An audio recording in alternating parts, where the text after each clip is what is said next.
1st of January of 2000. Now I am 21 years old. I was born and raised in Jakarta. And hi everybody.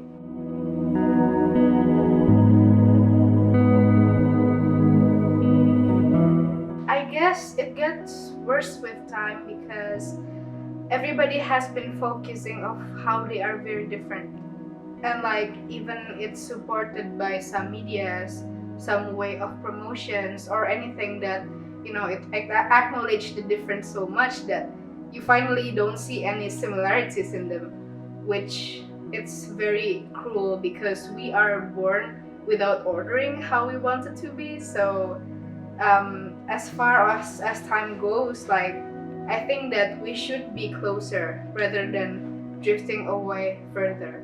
I personally think the easiest way to identify it is some news that I saw today. It's like about if there is some women in color that have an achievement, they will say in the media, like the narrative, the headline would be like, the first Asian women to win blah blah blah blah, like or like the first black women to have this award or something like that, and they shouldn't like categorize it in that. So like it's a woman and it's in color, so that's why it's special. It's not about the award that she won, it's about that she's black or she's Asian and she won something. Like that's just a small example of it.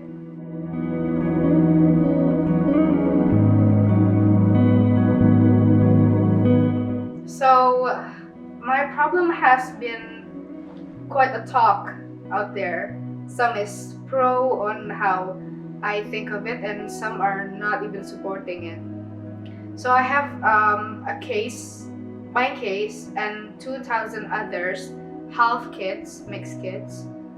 We filed it to Mahkamah Konstitusi because there are some laws that even is not created very well, and it was even created for some interest and so on. So we had very good proof and evidence about how it had created so much misery for mixed kids.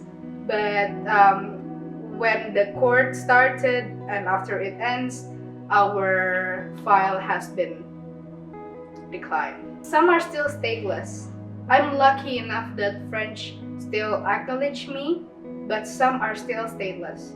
And there's no other option because to enter Indonesian citizenship is very hard due to that article that I mentioned. So my message to the people up there is that I hope, and we hope maybe about 2,000 of kids that I filed with me on that case, that the regulation should be with the needs of the people itself. It's not just about interest, about making some taxes or something, but this is our kids who needs even IDs to go to school, and they cannot access that. Some are stateless. They don't have any protection that usually has to have, like in the international law of human rights, you have to have a state, right? And that is like the basic human need for education, for well-being, and they don't have that due to this problematic article. And that is very evil to do that to kids. So I just hope that the clearance can be acknowledged soon, and I wish all the best. And thank you for all the hard work that the parliaments or the judges in Mahkamah Konstitusi and everybody who has been fighting about this. I really wish everybody good luck and really acknowledging this problem as a problem.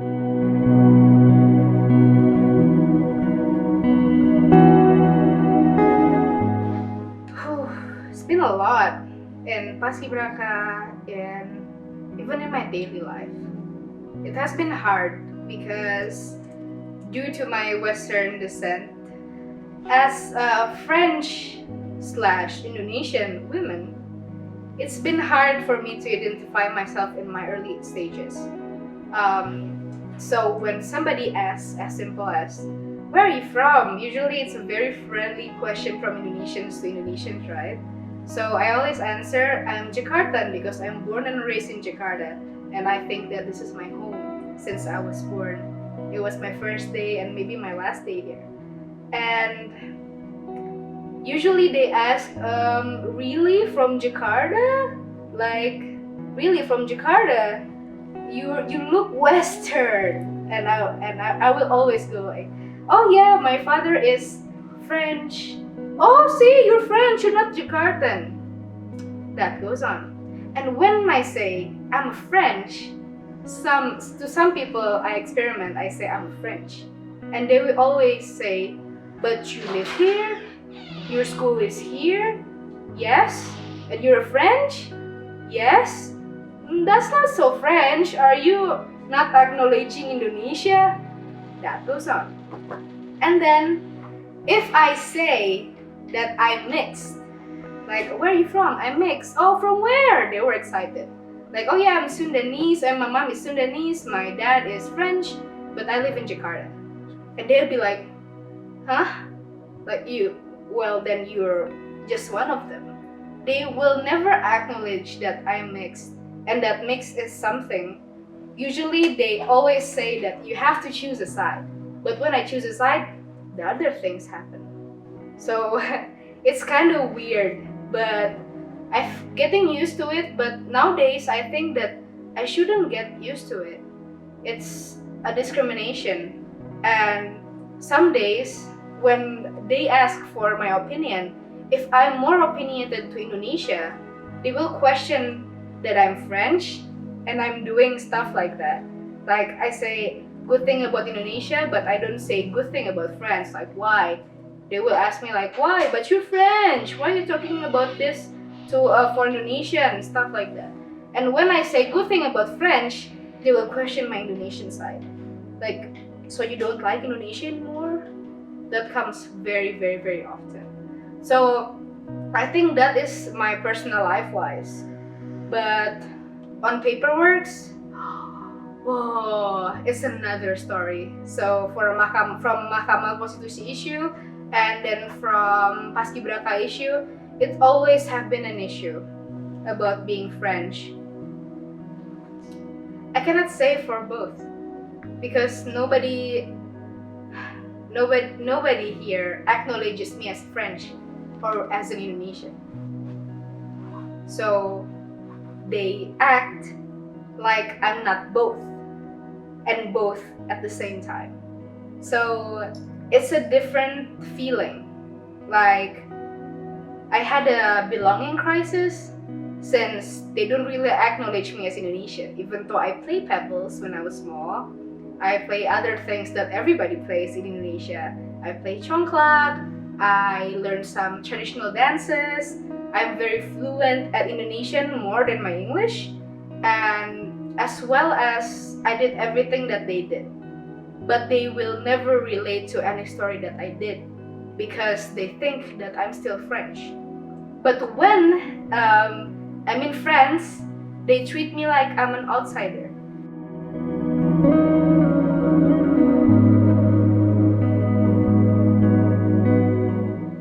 So, you know the phrase that people fear something that they don't know.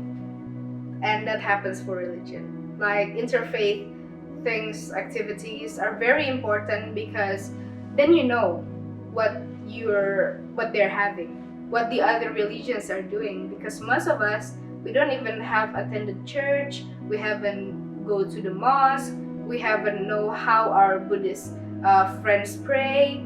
We don't know any of it. But we will know we will know if we have interfaith connection, and that can only be done by activities. And so the unknown will be known, and so it won't become any fear anymore. So then maybe we can create compassion for others. We will know what they're doing, and they will also know what we are doing, and that will become a harmony. So why isn't not endorsed yet? It's what I said in the beginning. Everybody is too fearful of the unknown, so they're afraid of taking the first sip of it.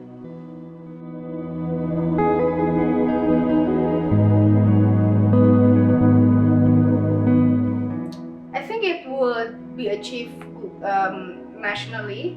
Like Indonesian, they're quite tolerate. I mean, if we see other countries, like there are more fights about religion more than Indonesian has. So there has been big crisis in Indonesia too, but we can always overcome it because in the end of the day, we know that we are brothers and sisters. But I think it will be achieved if the education is more to, narratives like we are the same, in a sense that all religion teaches love. But either way, all these years that I've been here, I experienced studying here also, all the narrative has been everybody is different, by the way that they do the prayers, by the way they do this and that. So we think always as how different are we, like with each other, but not like what is the similarity that we have. Human gets closer by how they relate on things. Like I like football, you like football, and then we become friends over that topic. But have we talked about religion like it's normal, like it's something that we have in common, even though I am Christian and you're Muslim or reverse, etc.? Have we ever talked about how similar it is? No, we're always focused on how it's different. So until the education let us have a mindset that everything is quite the same, then maybe we can achieve that someday. True or false has never been a question. Actually, nobody is right and nobody is wrong. It's just a matter of how you put yourself together in the middle of it. So I think if it's about radical mindset from the parents or from where they live or from their school itself, school is a matter of how the government really checks on how the pupils are being raised by the schools. That is it radical? Is it not? I think the Minister of the Education has done a really great job about it, and as well as the Minister of the Youth. I had experienced some work about it, and we are really trying our best on checking on the schools and stuff. But the thing that is hard to be checked is the parents, how they parents at school. Well, I'm not a parent yet, but I know that some parents need to have some education on how to lead the children on how they should perceive things, especially as something sensitive as their own beliefs.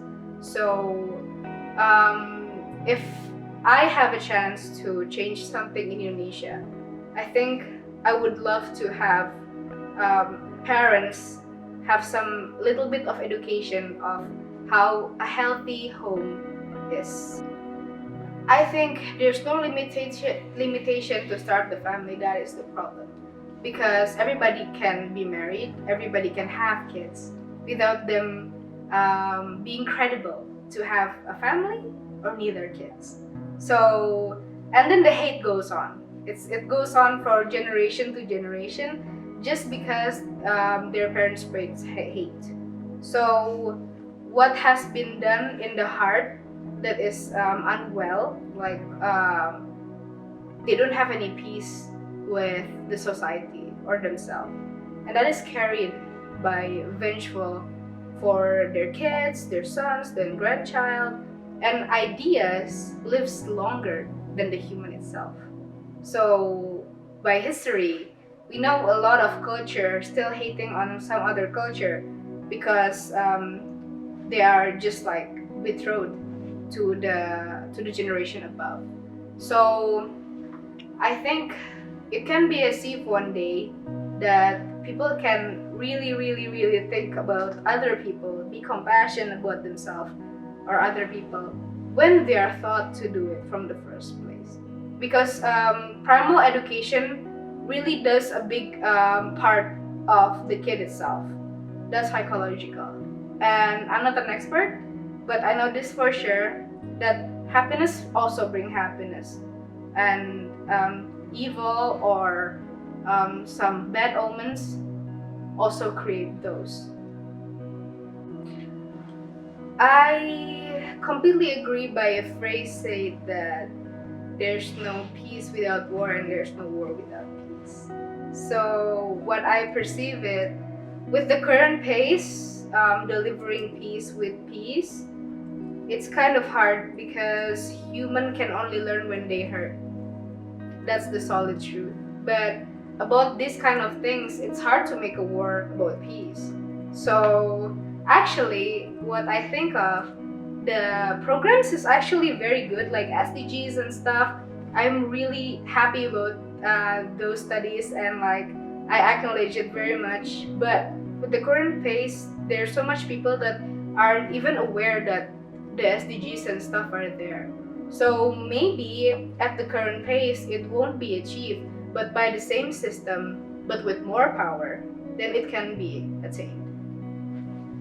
I think to reach harmony with each other is, firstly, can only be achieved by having harmony for yourself. A lot of people skipped that part. They want to be peaceful, they want to please everybody, they want to look nice in front of everybody and reverse. And they want people to be nice to them and everything is okay so they can be okay. But it's actually the reverse. Before you have calmed down with yourself, before you have self-compassion, before you forgive yourself for the things you do, to not say sorry of being yourself, to not being afraid of being hated, because everyone's responsibility, everyone's happiness is never your responsibility. Without really being peace about that, you cannot find harmony within yourself. And if you cannot find harmony within yourself, there will always be the downside in society. Like, how can you find harmony in the society when you don't even know how to connect with others with your heart? You just connect with others for your interest, to be liked, to be happy, to make themselves happy, to make yourself happy, but you never connect heart to heart. So before you have achieved that for yourself, I don't think that harmony can be attained by that way.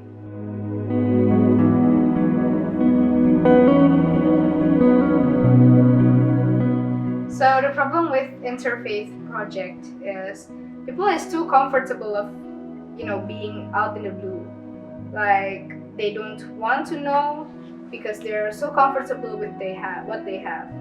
They have peace being the majority of, or they have peace in, having a small and tight community of minority and so on. And that's why some people are so afraid of going out of their comfort zone, because it is a comfort zone. Even though society has some limitation to it, like to explore the unknown is a challenge. It takes bravery.